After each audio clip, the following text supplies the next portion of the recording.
From ancient royal thrones to the bizarre bathroom habits of the past, these stories take you on a journey through time with a mix of jaw-dropping and hilarious facts. Did you know the first recorded toilet joke is over 4,000 years old? Or that the Aztecs used human waste as fertilizer? Buckle up for a hilarious, eye-opening exploration of the most shocking and funny history behind the humble loo. King Louis XIV held court on the toilet. Imagine walking into the lavish halls of Versailles, gilded from floor to ceiling, only to find the grandest meeting of the day happening in the royal bathroom.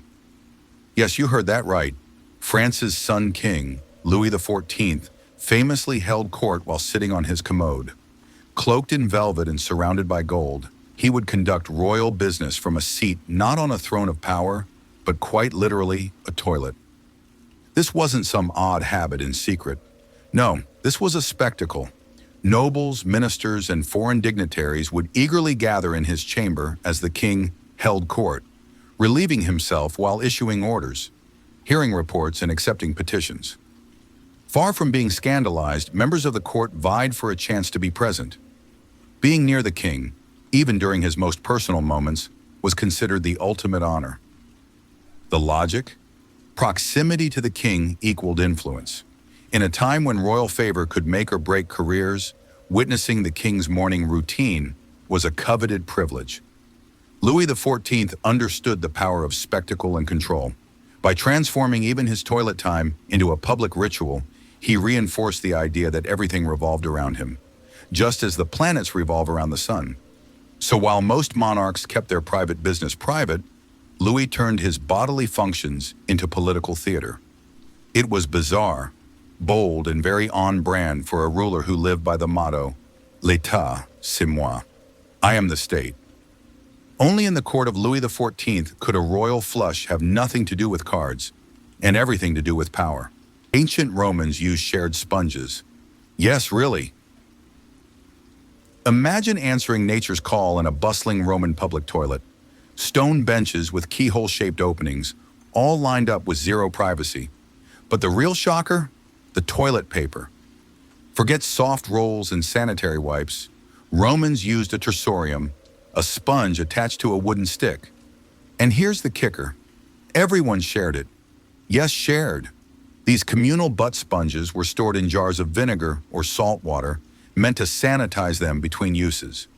After finishing your business, you dip the tersorium, swish it around, give yourself a good scrub, and then leave it for the next person. Cleanliness? Let's just say it was more aspirational than actual. Despite how gross it sounds today, the Romans thought this was perfectly normal. Public toilets were social spaces. People chatted, gossiped, and caught up with neighbors, all while doing their business side by side. The tersorium was just part of the experience. But let's be honest, using the same sponge as dozens of strangers is a hygiene horror story by today's standards. Historians believe this shared practice may have spread diseases like dysentery and contributed to outbreaks of intestinal infections.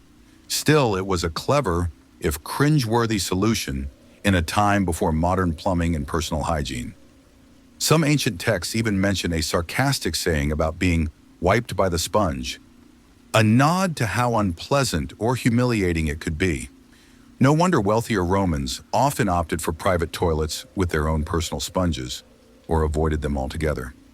So the next time you're grateful for toilet paper, remember the Romans and their vinegar-soaked sponge sticks.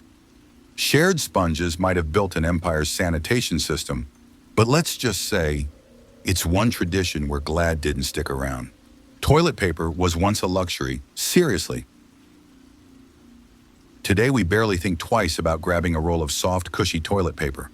But rewind a couple hundred years, and you'll find a world where wiping your behind was a rugged, creative, and sometimes downright painful experience. Before toilet paper became common in the 19th century, people reached for whatever was on hand, literally. In ancient Rome, they used communal sponges on sticks. In medieval Europe, it might have been moss, hay, wool, or even stones. Yes, stones. And if you were a poor peasant, well, a handful of leaves or snow would do the trick. In colonial America, corn cobs were a favorite. Smooth, durable, and readily available. Farmers would keep a bucket of them near the outhouse, reusing them until they fell apart. Sounds rough? It gets better.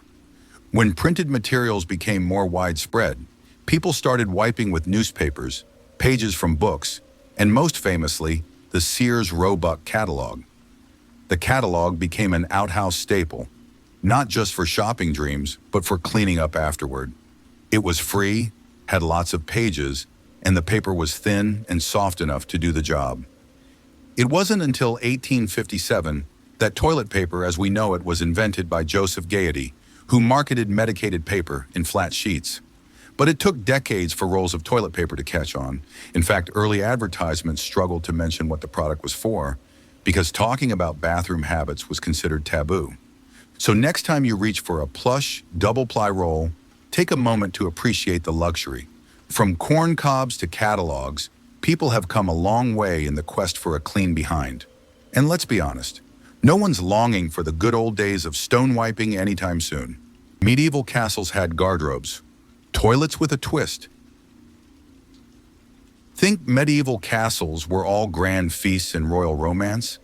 Think again. Behind those towering stone walls lurked a truly medieval marvel. The garderobe, the castle's version of a toilet, and a downright funky one at that. A garderobe wasn't just a hole in the wall, it was an ingenious and gross system. Picture a small stone room jutting out from the castle wall, with a wooden bench and a hole that dropped straight down a vertical shaft. Below, open ground, or if you were lucky, a moat. Yes, waste dropped directly into the murky waters or the dirt below. Talk about flushing with style. But wait, it gets weirder. The word garderobe actually comes from French, meaning to guard the robes. Why? Because medieval folks believed the noxious fumes from the toilet kept away moths and pests. That's right, they stored their clothes near the toilet to protect them. Imagine hanging your favorite cloak by the loo because the stench might save it from holes. Effective? Maybe. Pleasant? Absolutely not. Of course, hygiene wasn't exactly top tier. These shafts often clogged, and the buildup was foul enough to make your eyes water. But in its day, the garderobe was a symbol of status. Only castles and wealthy households had such a luxury, while peasants made do with outdoor pits, or none at all.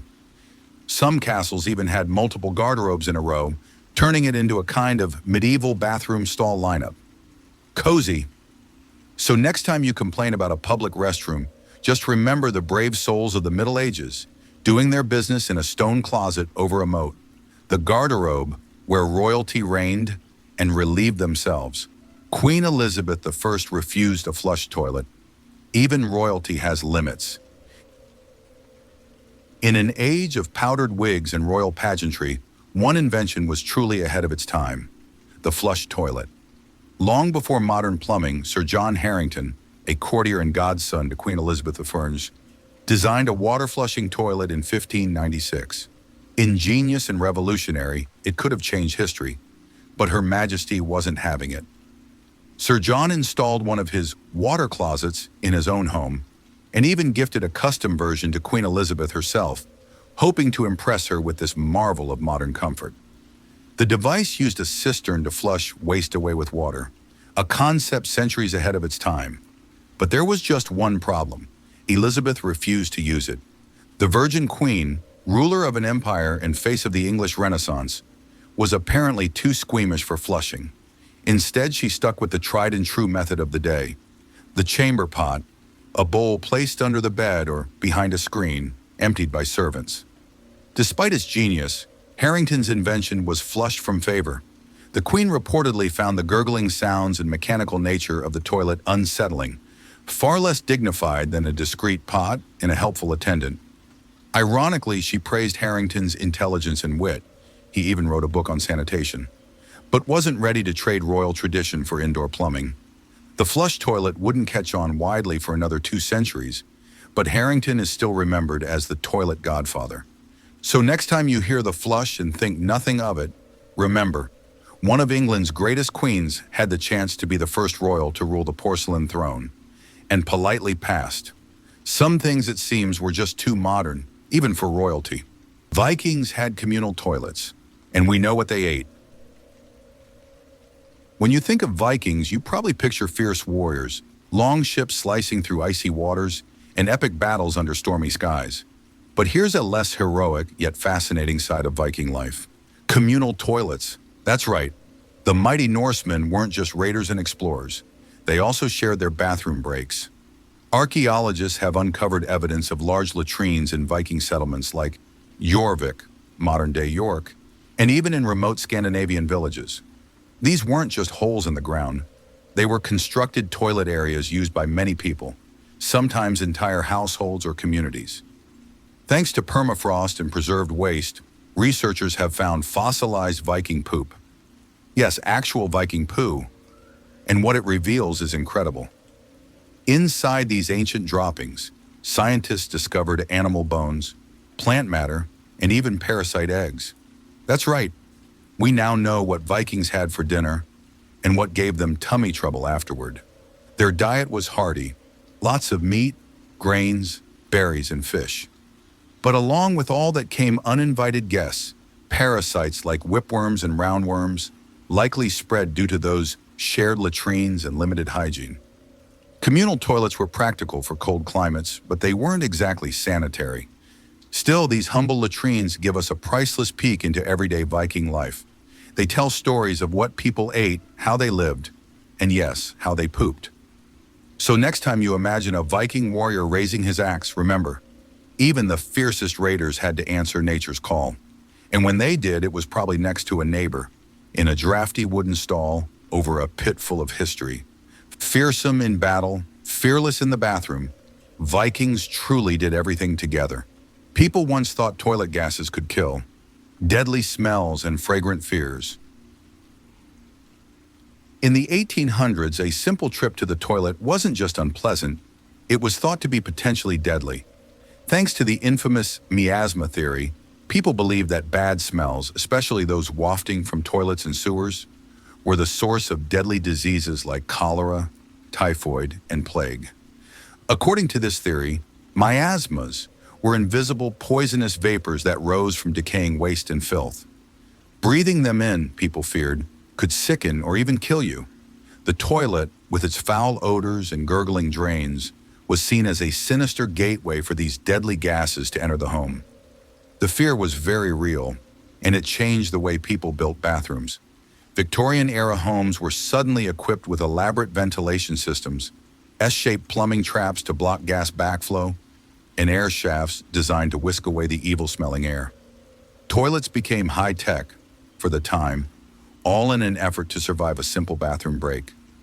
Even toilet paper got a makeover. To combat the dreaded odors, manufacturers began perfuming toilet paper, hoping a rose-scented wipe would ward off death itself. Floral hygiene became all the rage. Of course, we now know that it wasn't the smell that spread disease, it was bacteria and contaminated water. But back then, the connection between bad smells and sickness seemed obvious. And honestly, can you blame them? If your bathroom reeked like a sewer, you might believe it was trying to kill you too.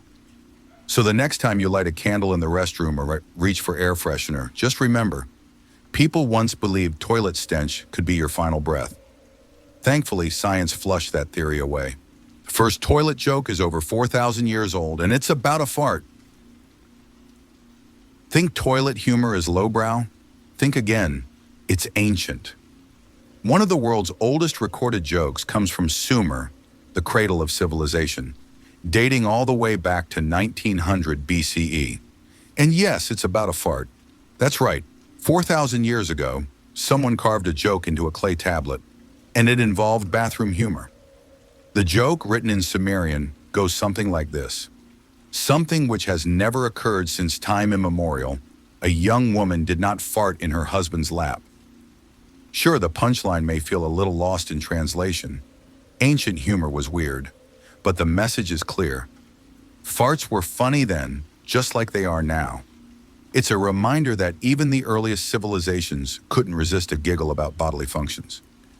This little gem is part of a collection of Sumerian proverbs, insights into ancient life, wisdom, and apparently comedy.